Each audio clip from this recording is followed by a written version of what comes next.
நண்பர்களுக்கு வணக்கம். நடவு பண்ணுறதுக்காக பனைமரம்லாம் பொறுக்கி எல்லாம் பிரித்து வச்சாச்சு.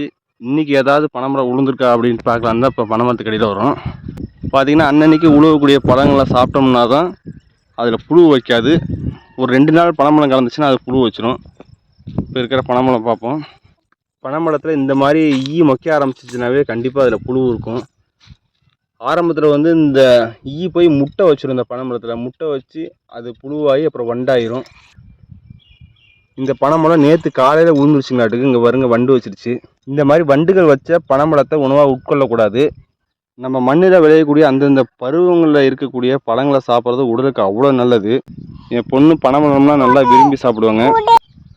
இந்த மாதிரி சிறு குழந்தைகளுக்கு நம்ம மண்ணில் விளையக்கூடிய பழங்களை சாப்பிட்டு பழக்கணும். இந்த பனைமரத்தோட சுவைன்னு பார்த்தீங்கன்னா கொஞ்சமாக கசப்பும் அதிகமான இனிப்பும் இருக்கும். அவ்வளோ ஒரு அருமையாக இருக்கும். கண்டிப்பாக இந்த பருவத்தில் அனைவரும் பனைமரம் சாப்பிடுங்க.